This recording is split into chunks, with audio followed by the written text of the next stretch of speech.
Okay, we're going to look at what happens when you change one or more dimensions on a shape and how that affects the area and sometimes the perimeter of that shape. This is a topic that comes up a whole lot, it seems like, on SAT type questions or those types of things. So you need to be able to kind of become comfortable with this idea. Okay, so what happens to the perimeter and area of a figure if we change the dimensions proportionally? So I've got this rectangle, and I want to know what happens to the perimeter and the area if I double the height.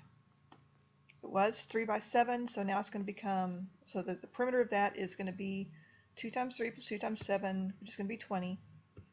And the area, again, base times height, is going to be 21. Now if I double the height, that means we now have a rectangle that is 6 by 7. So the perimeter is now 2 times 6 plus 2 times 7, and so we get 26. And the new area is still base times height, so it's going to be 42. Now, if instead of doubling the height, let's say we doubled the base. So perimeter, here's my original perimeter and area. So now my perimeter is going to be 34, and my area is going to be 42. So notice here that if I doubled one dimension, whether it was the height or the base, it doubled the area. So it doesn't matter which one I do as long as it doubles. If you change one dimension out of the possible two, then that's the effect that it has on the area. The perimeter is a little bit harder to predict, but the area is pretty straightforward.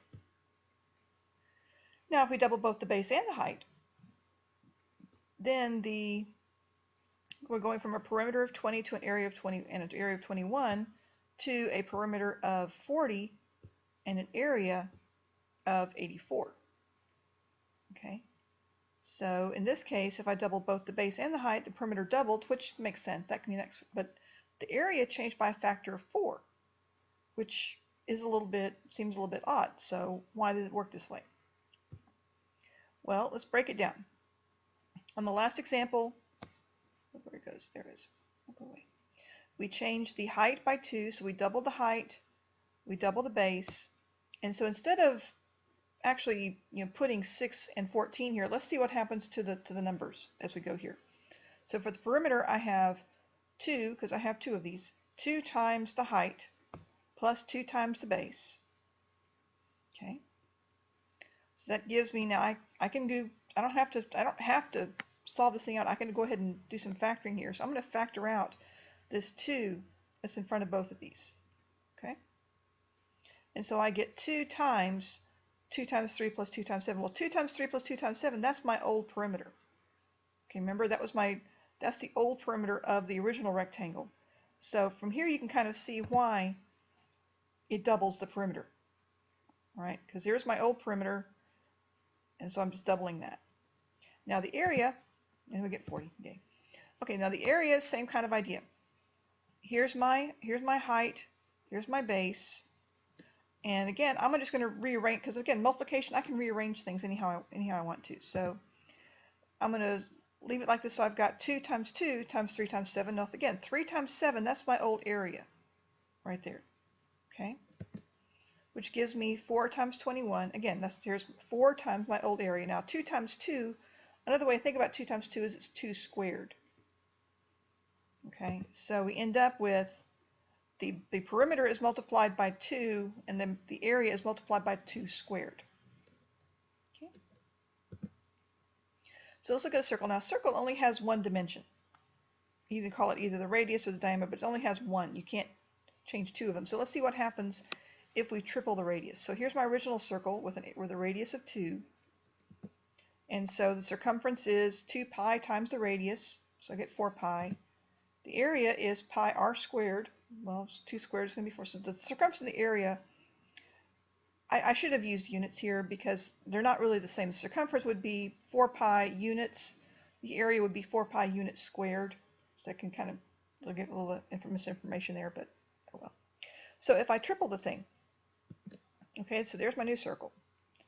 And so instead of having the circumference be 2 pi times 2, we're going to have 2 pi times 6, so we get 12 pi.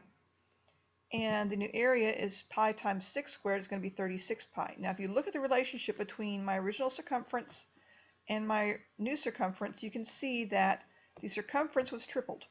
right? Because 4 times 3 would give me 12. Now the area becomes 4 times, not 3, but 3 squared, which is 9.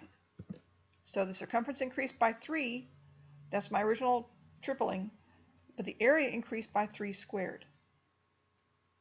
Okay, so it's always going to be, especially when you're dealing with a shape that only has one dimension, whether it's a circle or a regular polygon or a square or anything like that, the perimeter or the circumference will increase by whatever that factor is, but the area will increase by that factor squared. Okay. So let's see if we can go back to do some problems on this. So if a square's area is quadrupled or multiplied by 4, what happens to the perimeter? Okay, so I've got this square and my area quadruples.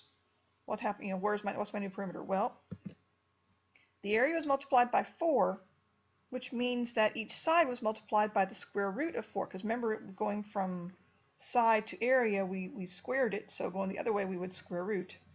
So the square root of 4 is 2. So the perimeter is doubled. Okay, if that seems a little bit freaky to you, plug some numbers in there. Okay, so you've got an area with a square. Let's say you have a square whose area is, let's give us some easy numbers to work with. Let's say the square's area is 36. Okay, so the new area is 36, right? Well, if we take the square root of 36 to find out what the side length is, we get 6, right? And so if each side was multiplied by 2, that means that originally each side was 3. You can work this out on paper. I'm doing this in my head, so anyway. But so if each side was originally 3, then the area was going to be 9, right? And so 9 times 4 would be 36. Anyway, so that kind of gives you kind of a numbers aspect of how the thing works. Now, if a circle's circumference is reduced by half, what happens to the area?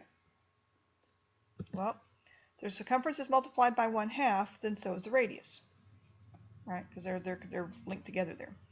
Therefore, the area would be multiplied by 1/2 squared, which is going to be 1/4.